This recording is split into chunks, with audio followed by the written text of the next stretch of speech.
Hi everyone, this week's poem is by Medora C. Addison. She was a young person when she wrote this poem, which is what stuck out to me. The visuals today are by an internet friend, Sarah, who I met through my Harry Potter podcast mutual aid project. So this is The Days to Come. Now shall I store my soul with silent beauty, beauty of drifting clouds and mountain heights, beauty of sun-splashed hills and shadowed forests, beauty of dawn and dusk and star-swept nights.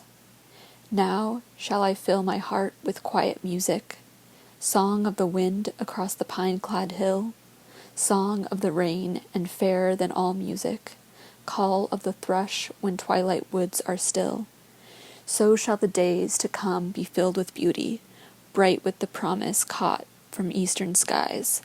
So shall I see the stars when night is darkest, still hear the thrush's song when music dies.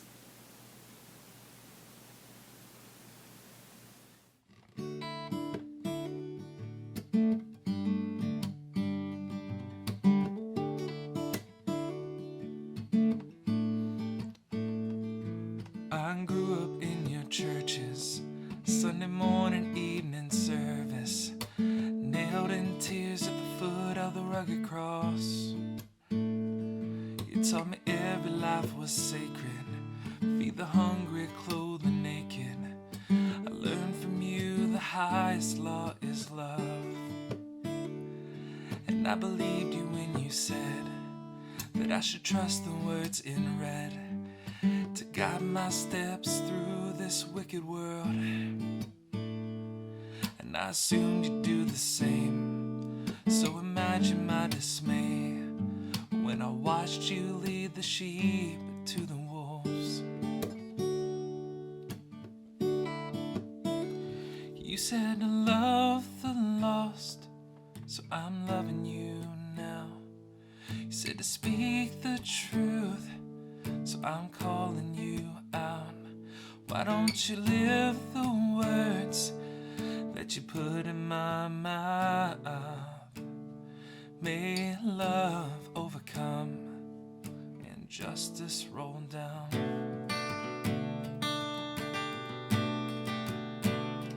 I started putting kids in cages, ripping mothers from their babies, and I looked to you to speak on their behalf. But all I heard was silence, or worse, you justify it, singing glory, hallelujah, raise this flag.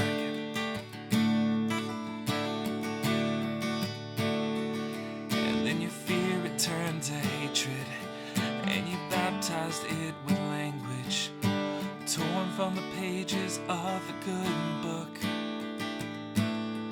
You weaponized my religion, and you wonder why I'm leaving to find Jesus on the other side of your walls.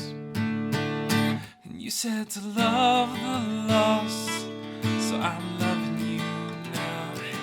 You said to speak the truth, so I'm calling you out. Why don't you live the words that you put in my mouth? May love overcome and justice roll down.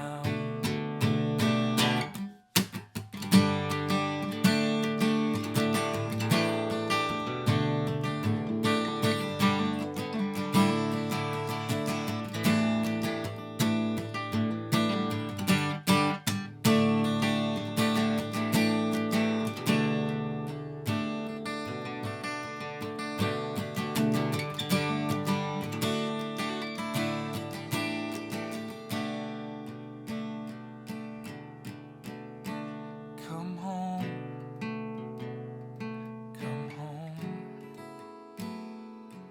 You're better than this. You taught me better than this. Come home, come home. You're better than this. You taught me better than this.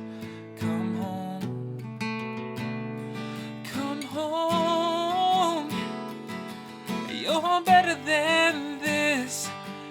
taught me better than this. Come home, come home. You're better than this. You taught me better than this. But you said to love the lost, so I'm loving you now. You said to speak the truth, so I'm calling you out. Why don't you live the words that you put in my mouth?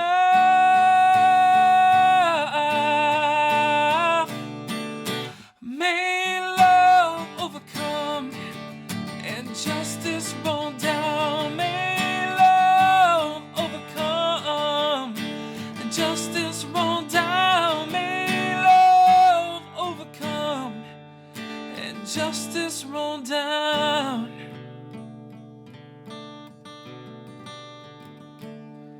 May love overcome and justice roll down. Come home. I've been wanting to send this your way for a while. I want you to know it's in D, so it'll be an easy song to learn on the, This is from the Psalms. I don't remember where, but somewhere there. When you said, seek my face, I said to thee, thy face, O Lord, my heart will see,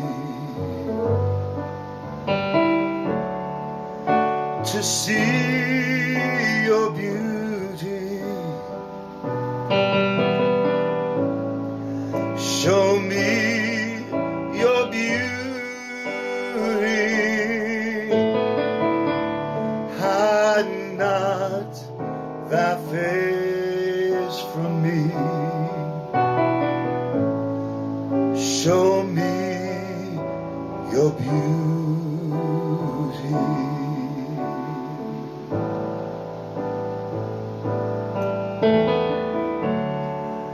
When you said, seek my face, I said to thee,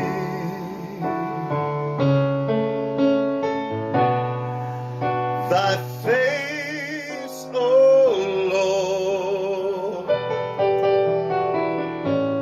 my heart will see, to see your beauty. Show me your beauty. Hide not thy face from me. Show me your beauty.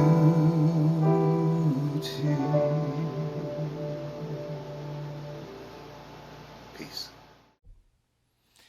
Happy Sunday, y'all. Welcome to Greater Purpose, where we proclaim that Black, Native, and the lives of all of those on the margins matter, where the LGBT community is celebrated and affirmed in their identity, where God is non-binary, and where all faiths, the spiritually uncertain and even the atheists, gather together to participate in community that centers around ethics and not a specific theology, because the only thing that we don't tolerate here is intolerance itself. Gonna open up with my favorite segment of the service called Pulpit Politics.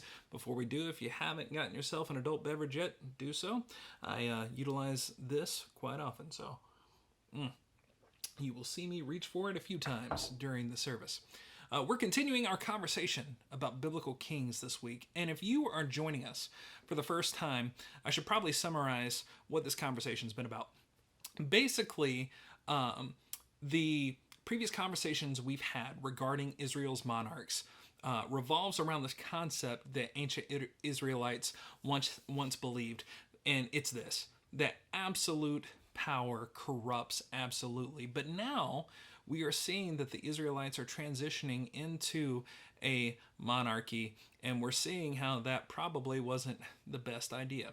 But there are some distinctions of Israelite monarchy, some props that we got to give, because they did some things better compared to other Near Eastern cultures that surrounded ancient Israel. For example, the king in Israel was not divine or even semi-divine, which was unique to ancient Israel, especially compared to other Near Eastern cults. Now, this week, we're going to discuss David a little bit more. We talked about him a little bit last week. In short, David was a poo-poo head, and we're going to talk about how he was a poo-poo head in a little more detail. David is second in importance in regards to how many times his name appears in the Hebrew Bible, only to Moses. So David gets quite a bit of screen time in the scriptures. Now, some things that stand out about David are that first and foremost, he was an artist and a brilliant musician, supposedly. In fact, he was such a notable artist in the scriptures that the book of Psalms would be attributed to his authorship, even though he didn't write it. David was described as a military strategist, a warrior that took down Goliath, and he was also very gifted with politics in the scriptures.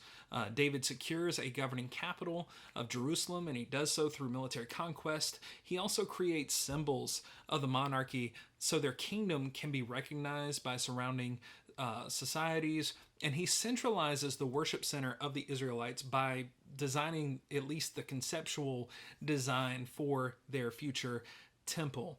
Now, as it was with Saul, the initial assessment of David's leadership is overwhelmingly positive, but David is also depicted as being quite human, meaning he's quite flawed. And by the time we get to the latter accounts of David, he's written to be a weak and corrupt leader that began to lose control. And consequently, as time goes on, David loses the respect of the Israelites, and his authority becomes so fragile that he loses his crown at one point to the son that he had with a woman named Bathsheba. And Bathsheba was the woman that David had an affair with, and he didn't just have an affair. David eventually had her husband killed in a battle in a moment of betrayal. So the last thing the guy saw before the lights went out was that his king had betrayed him. At least that is all one telling of the life of David. We see him as doing some things that are good, but a lot of things that are bad.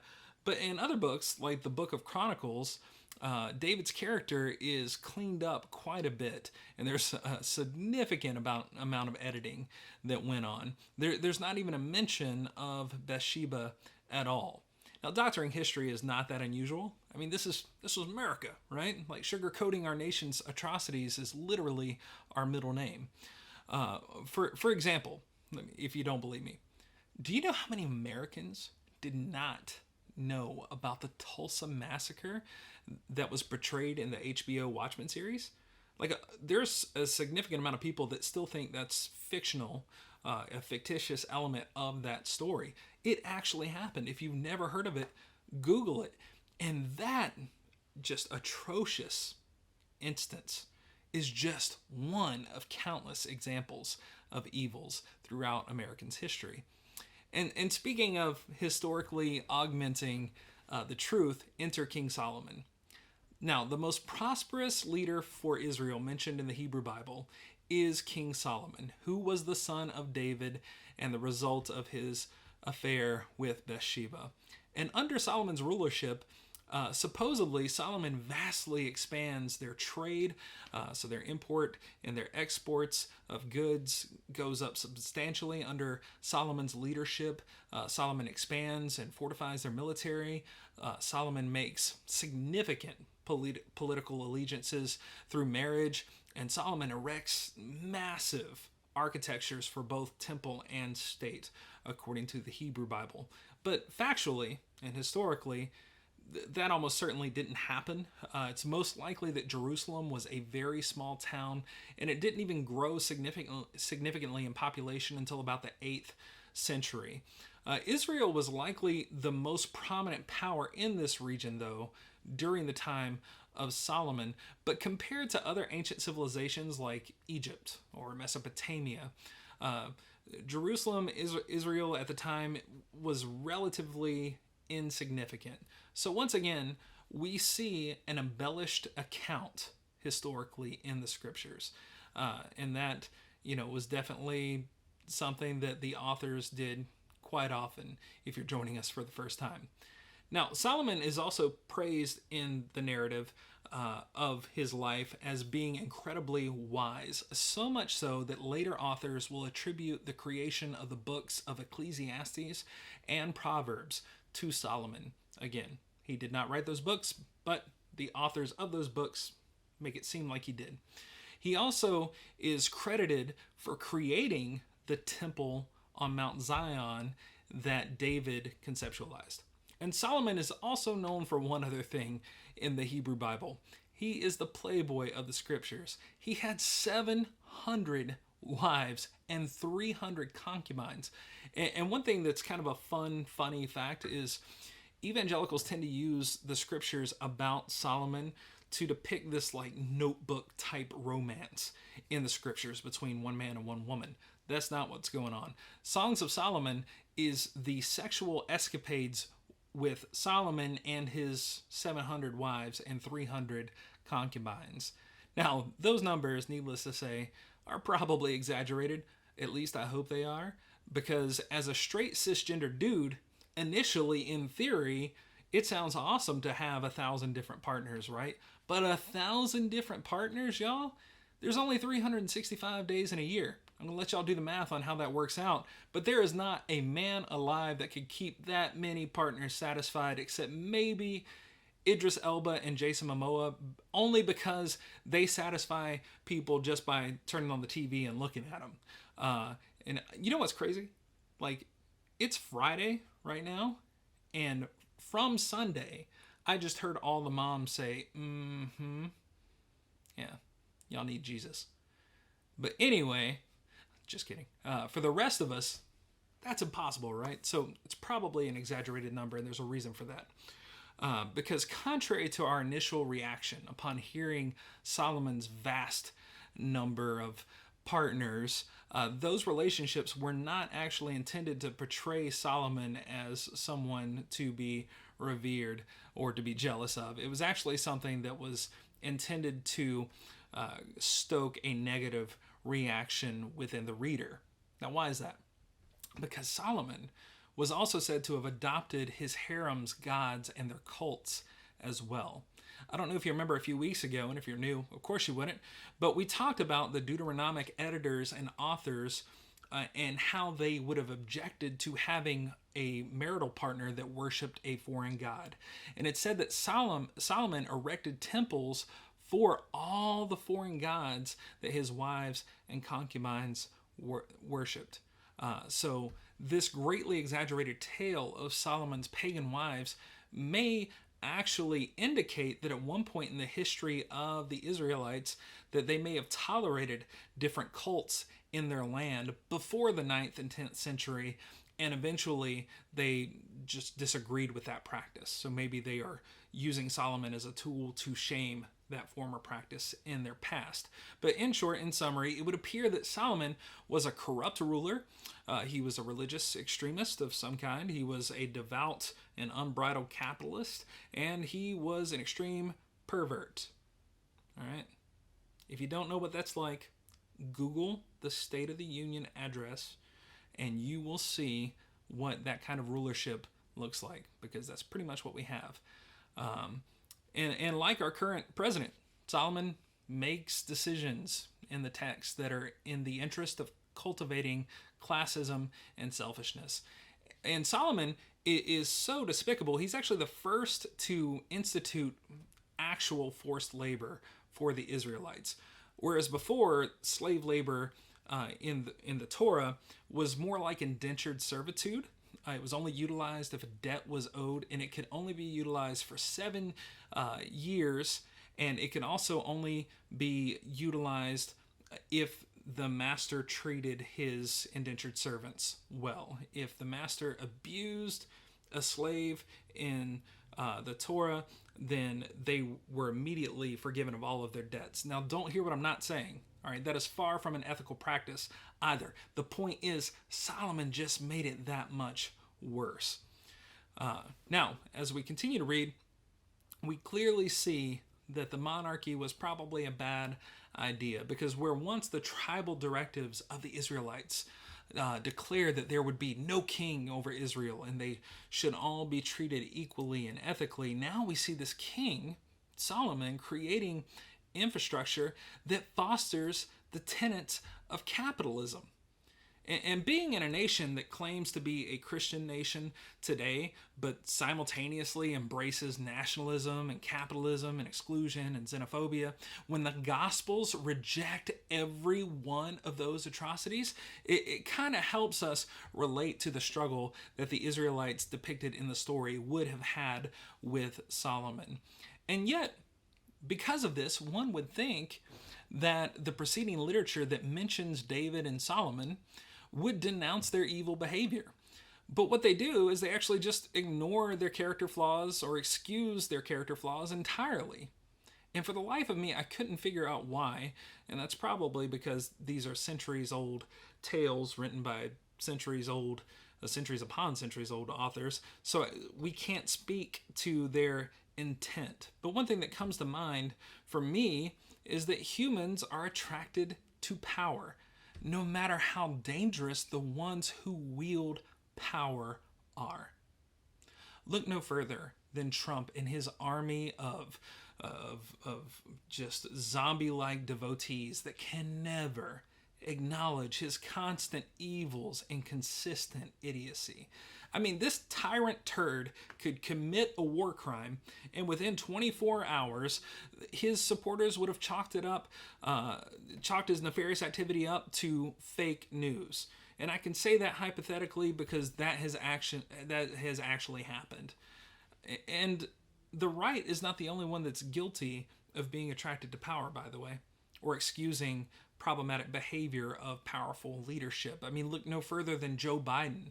Though he's clearly more ethical than Trump, he's an absolute disaster at times himself. And what's frustrating for me is that when leftists and progressives, when we say that we want more ethical leadership or stronger compromises on the far left, we're immediately insulted by other left-leaning folks and called Trump supporters. And it's not true. Look, no one's saying that we won't vote blue or that we will vote for Trump. We're definitely not saying that. No one is saying that Trump isn't worse than Biden. Trump is clearly worse than Biden. We're saying that the Democratic nominee can and should have been far better. And, there's nothing wrong with stating obvious facts. We should have done a better job. And this brings me to why I can't stand the 4th of July. It's such a bullshit holiday. And we celebrate this day in history for reasons I can't understand. I mean, it's literally a day that was a declaration of war for America to build a nation on stolen land with a stolen workforce that was forced into labor. And tragically, this nation has only ever really valued the livelihood of straight white men within its borders. That's it. No one else. And yet the lies that we tell ourselves about ourselves every Independence Day still reverberates through our streets annually and resounds through our countryside. There's echoes of a projected false sense of national superiority and self-centeredness, and it rings through our nation's governing halls and throughout these United States that are far, far from unified. The whole thing, it's a lie, it's a farce. And what's worse is that our inflated value of independence is the only cultural unifier that seems to be fluid through most of our nation's populace, regardless of their ancestry or heritage, even though it's not true. I mean, some cultures, like us privileged folks, we value it more than others because we're the only ones that get to experience freedom. But the concept of freedom and the concept of individualism, it's memorialized throughout the entire populace of America, despite the clear evidence that all people are far from free within our nation's governing jurisdiction. Even how we celebrate this day is rooted in selfishness. Fireworks exploded all over the skies and all over delicate timber throughout California last night, even though it's wildfire season, even though there's a constant threat. And the launching point for those exploding projectiles, I can guarantee you, are mostly from gatherings that were neither masked nor socially distanced. Not all, but most. I can almost guarantee it. And healthcare advisors have told us for years that fireworks, they wreak havoc on veterans and those that have post-traumatic stress. But does America care? Hell no. I mean, veterinarians have stated that fireworks cause severe anxiety for most pets, but does America give a shit? Fuck it. Now, this is a land of the stars and bars. I do what I want, like it or love it, or leave it. You know? I mean, God help you if you're a lesbian couple that wants to get married or adopt a kid, or you want to have a bakery just make you a cake, and then you unfortunately find out that their owners are Christian. Then America says too damn bad. Or you're a refugee trying to escape a dangerous situation. You're trying to save your family. Freedom? Put them in a cage. You want to go to the bathroom for the gender that you identify with? And America will harass you and write policy and legislation that prevents you from doing so. You want to peacefully assemble with a goddamn chorus of violins, and we will meet that protest with fucking riot gear. Now, double standards aside, for a nation that claims Christian heritage, regardless of our nation's history that clearly indicates that it doesn't have a Christian heritage, this infuriates me as a clergy person because they declare that we are a Christian nation. Because if our nation did have roots in Christian theology, the realities of capitalism and independence would be a blatant contradiction to the entire populace. Because outside of the inflated depictions of the Davidic dynasty, like David and Solomon in the scriptures, the most consistent cultural ethics inscribed in the Bible are socialism and interdependence. Love thy neighbor, rescue the oppressed, welcome the refugee, include the marginalized, destroy classism, care for the biosphere, end brutality and militarization, crumble empire, dethrone the colonizer, free the captive, demand justice. These are the descriptors of what an actual Christian nation would look like. And until these biblical ambitions are realized, then the only liberation I want this Independence Day is from the demonic nightmare that evangelicals call the goddamn American dream. Click like if you agree. I'm in Friday right now, and I see likes going up all over the place because I know my church. This brings us to our next section called Questions with a Rev. Each week, I'm going to answer questions sent to me regarding theology. And if you have a question about the Bible or about theology or about the historical significance or the historical context of a specific passage, please leave it in the comments and I may choose your question to answer next week. I say next week because I don't have all the answers, believe it or not. I might have to do some research myself, but it keeps me on my toes, which I appreciate. So please help me learn. Now, this last week, Janice asked, does the Bible give instruction on burial or how to handle the dead? One for the homies. And ancient Israelites actually do appear to have buried their dead in the scriptures, similar to how we do now. And the difference is they always faced their dead west, which is a typical practice of early Abrahamic faith traditions. They also, like today, buried the rich above the ground in tombs, and poor people that could not afford a tomb were buried in the ground, which is why Jesus was buried in a borrowed tomb, because Jesus was not wealthy. But that was more of a custom than a biblical directive in the scriptures. Ancient Israelites did not believe in an afterlife, even though that is common in modern day Christianity and modern day spiritual beliefs that are centered around the Abrahamic faith. The ancient Israelites did not believe in that. So they probably would not have had a lot of stock in specific burial practices. In fact, some scholars believe that some ancient Israelites, sects that were polytheists, they might have even burned their dead, because that was also a common practice of the time. Now, Janice also asked this next question. She said, is there a verse that states that one should not quote wisdom from a person, even if that person historically was not a positive influence overall? Now, to answer your question, not that I know of, but the Bible does say that we can judge the fruits of a person. We can examine the overall character of a person to be good or evil. But I think, and this isn't in the Bible, I mean, I think you can acknowledge when someone speaks, a nugget of wisdom now and then. Just don't celebrate it, For example, Trump is an absolute dumpster fire, and he's not even a normal dumpster fire. I'm pretty sure that fire was lit by coked out lemurs. Like, it's that bad of a dumpster fire. But I did agree, and it makes me almost nauseous to say this. I did agree with this past week's initiative to make experience more valuable than education in certain fields. Now, obviously, I think that particular initiative should not be universally applied. Like, I think education and experience matters in fields like, being a doctor or a surgeon, or most scientific fields. But I think overall it was a pretty positive act, because I actually think apprenticeship is a valuable system of education that's not utilized as much as it should be in our modern society.